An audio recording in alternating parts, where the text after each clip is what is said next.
Hello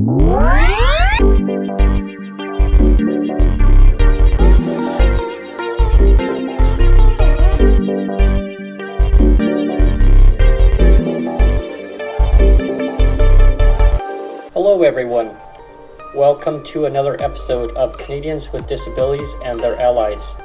I'm your host, Brent, the weatherman. Settle in and get ready for a conversation with our special guest.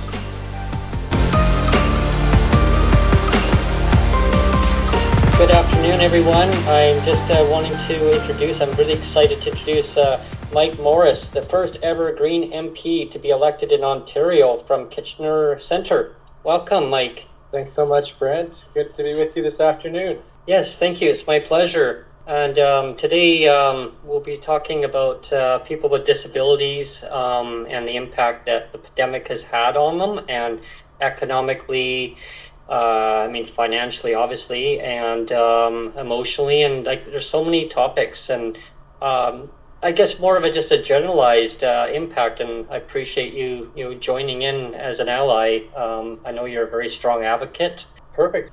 For my part, Brent, I'm really just following the leadership of Canadians with disabilities across the country, and organizations. Like the amount of organizing is incredible. Groups like Disability Without Poverty, who are helping make just such a powerful case, right? 89% of Canadians already agree it's time to move on a moral imperative to ensure that every person with a disability across the country has access to a guaranteed minimum income. And so I think it's just on all of us now to continue to put the pressure on to make sure that our government follows through. And this is why I'm maybe optimistic about the Canada Disability Benefit. I think we should be saying yes to all of these and working across party lines to get it done. So while I appreciate the leadership that Leah in particular, she's got another private member's bill on a guaranteed income put forward, and that's fantastic. What's also true is that the governing party has already previously introduced legislation for a Canada Disability Benefit in the last session. As you and those listening live and afterwards will know, that legislation ended with the calling of the last election, but it demonstrates to us that the governing party is interested. The challenge is to get them to actually follow through.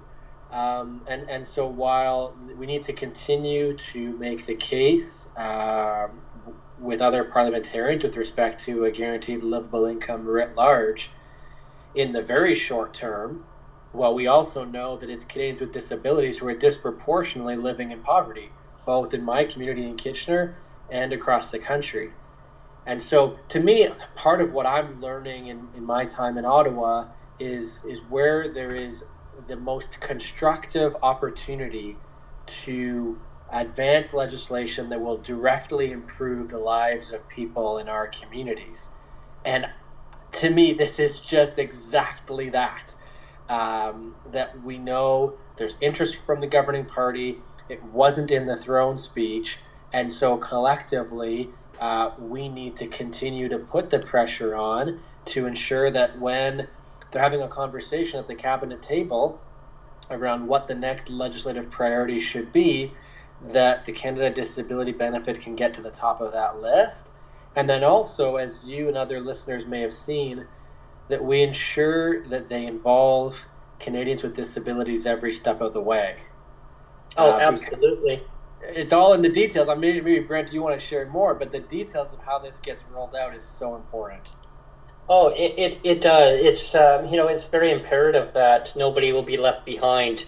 And from what the last attempt that they did were earlier in the pandemic, in the first year, 22 months ago, actually 23 months ago now, actually, yes, 23 months ago, there was a $600 one-time payment that was supposed to go to every Canadian with disabilities across Canada.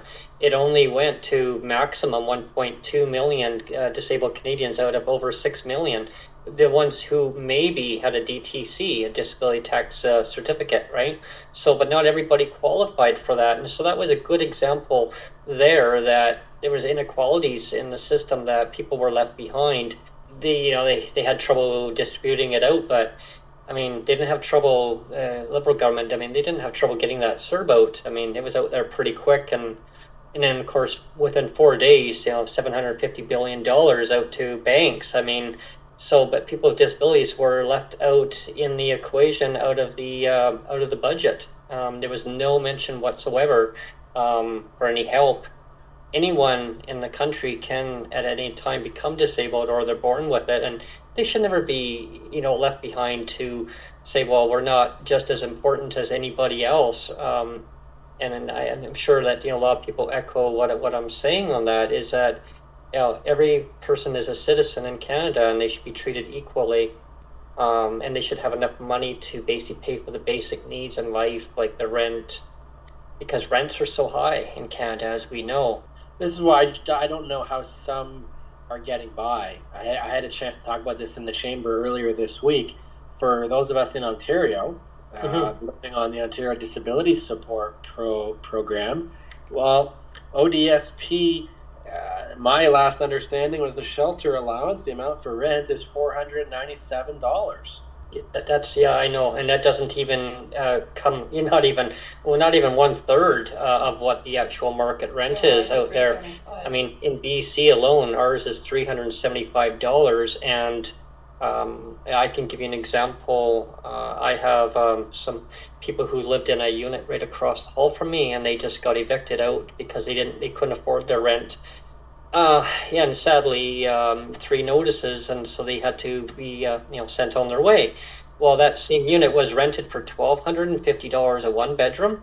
It's now going to be rented. I saw it on the listing just the other day for $1,600. $350 increase, and no renovations done to that unit. Yeah, and meanwhile, people with disabilities get $375. So. And our rates are at $1,358 in total, that including the $375 per month. I mean, the fortunate people who live in subsidized housing, they benefited from a lower rent. I mean, more to live on, but in some cases it can be very precarious living, right? Because maybe the building's not being kept up to standards. Of course, that goes in market housing too. I mean, there's places that are not kept up to market standards either, but they're paying, on the flip side, high rent and not enough income. Brent, so I think we've got an attendee with a hand up. Are we open to taking questions throughout this? Yes, yeah, definitely.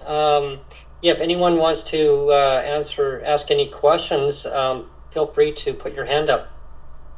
So I'll pass it to the host, to Brent, but I think Joni's got their hand up.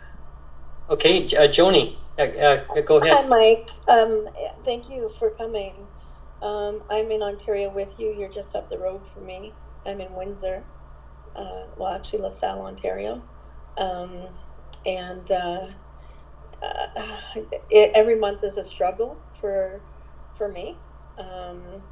My daughter is also disabled, and this is something that I've tried to address with the provincial government on many times, because they classify my daughter as my roommate, although she has her own disability. She has 2 different disabilities, epilepsy and another one, and we struggle every single month, and all I want is to not struggle.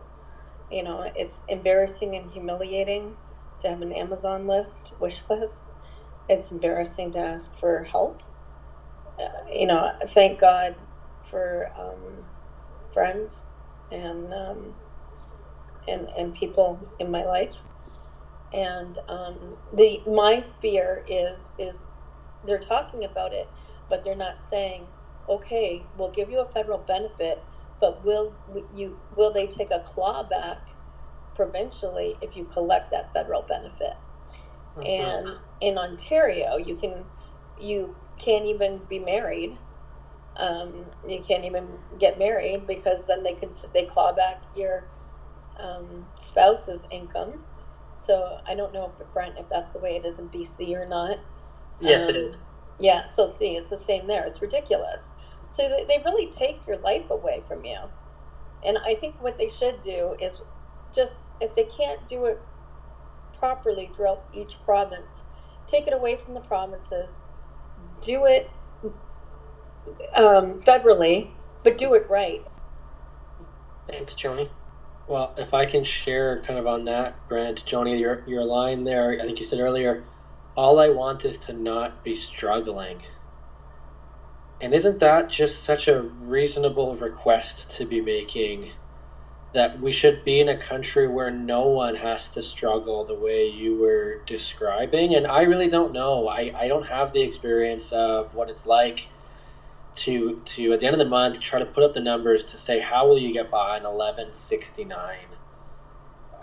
What I shared in the house earlier this week is that in Kitchener there's not a single apartment available for $497 a month. So unless you're in the position where you've got a family member, a friend, someone who the support of loved ones, from a government point of view, there is not the social safety net that, in my view, is a moral imperative. And so, Joni, I appreciate you sharing kind of your story and your voice and that of your daughters as well, because I think when more people hear those stories, how can you not agree? I'm disappointed to hear that provincially you aren't getting more support. I have been encouraged by the number of other parliamentarians I've spoken with who have said that they are interested. There's actually now talk of putting together maybe a letter that MPs could sign on to demonstrate the cross-party line support. Because, of course, when this is introduced, there needs to be legislation that will then create a framework for the negotiations with the provinces and territories to bring this to fruition. And that's where I think having voices like yours and Joni's and others from Canadians with disabilities to ensure that I've heard the fears of others living with disabilities who are then concerned about the various clawbacks, about the details of how we get introduced, knowing, I guess, the trauma from past experiences where folks have been let down before.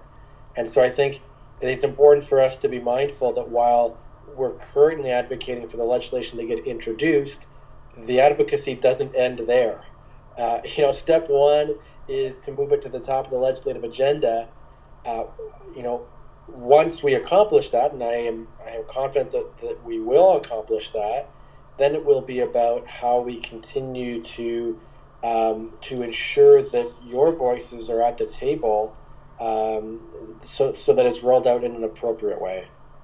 Absolutely. It's inclusion, right? Including everybody in the discussion, and that's so important because nobody wants to be left behind, and I think a lot of Canadians with disabilities, and they feel that they've just been neglected during this whole pandemic, which they have, and that's what the pandemic I've noticed in general. It's opened up a lot of inequalities across, and so many now see that basically the system's broken.